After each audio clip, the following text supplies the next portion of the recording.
So ayan, so after 15 minutes po, kailangan nating titignan po natin kung talagang nag-crack na yung ating mga sorghum seeds.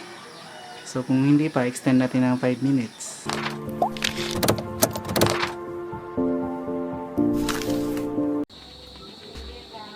So malapit nang kumulo yung ating sorghum. So ilan sandali na lang kukulo na yan. Ayan, kumukulo na. So mag-count tayo ng mga 15 minutes mula ngayon. Tapos after 15 minutes, i-check natin kung may nag-crack na ba yung ating mga nag-crack na ba yung mga buto. So hinaan muna natin ang apoy ng konti.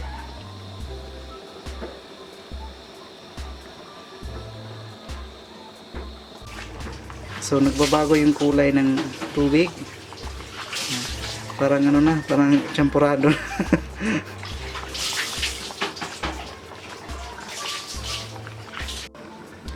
So 15 minutes na. So titingnan natin kung okay na ba, may nag-crack na ba yung mga buto.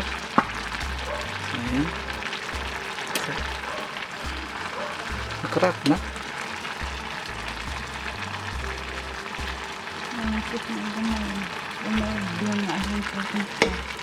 Oh, ayan. Okay na. Ayan. Basta nag-crack na yung ano, yung mga buto ito. Kasi i-sterilize pa natin to so ayan. Okay na. So hainin natin ito para mailatag natin doon sa ating mesa. Okay, so ibuhos lang natin dito sa strainer natin. Ayan. Para maalis yung tubig.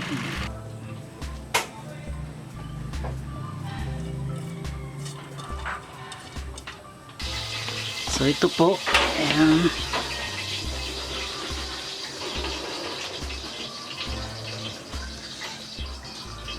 Patuloyin lang natin bago natin ilatag doon sa sa karton or lumang tuwalya, malinis pero malinis na tuwalya, para doon natin perfectly drain yung tubig at ma-achieve natin yung moisture na kailangan din 50 to 60% pa din yung moisture ng ating sorghum seeds.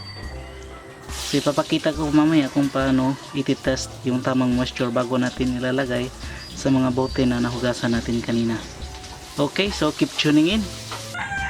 So ayan, manilatag ako na lumang tuwalya dyan sa aming mesa. So dyan natin ibubuhos yung mga sorghum seeds natin na napakuluan, tapos patiktikin natin ng mga ilang minuto at iti-test natin kung tama na yung water moisture na kailangan natin bago ilagay sa ating mga bottle.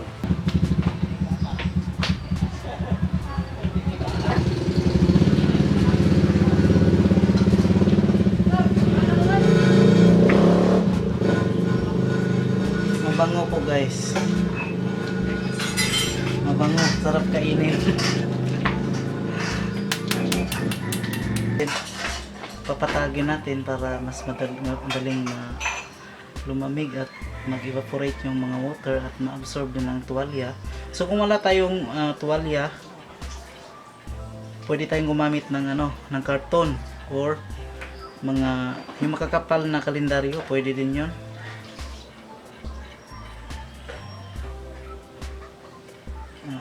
Mag-level yung distribution ng ating mga buto.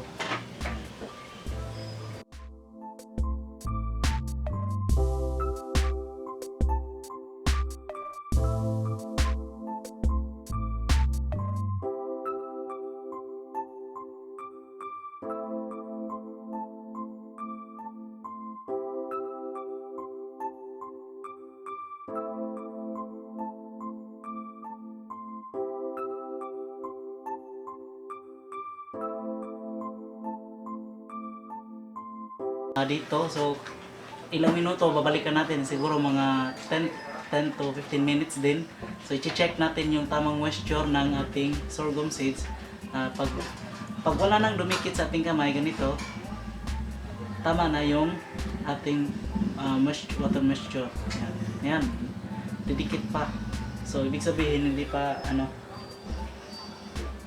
So, check natin mamaya. Okay? Keep tuning in. So, check natin. So, meron pang mga basa-basa. So, try natin. Meron pa talagang medyo pa, madikit pa.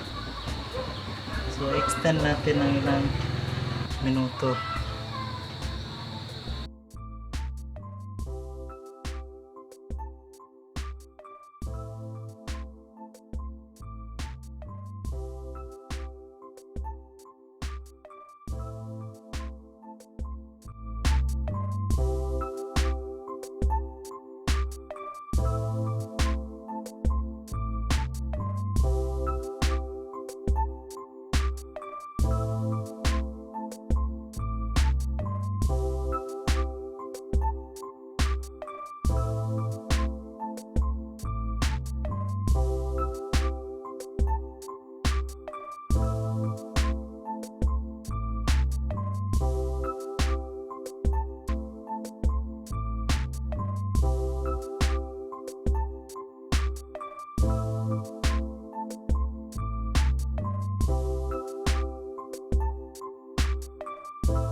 Okay, so yung next natin gagawin is gagawa tayo ng pantakip sa ating sa bungangan nating mga bote. So ganito yung gagawin natin.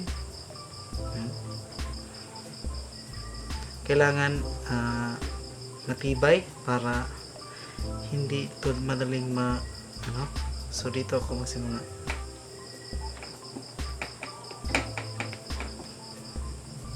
So iti-test natin na ayos na yung ating pantakip. Nilileft natin ay hindi mahuhulog yung bote. So ayos na. Takpan natin ng papel. Yan lang. Tapos ilalak natin gamit itong ating rubber band.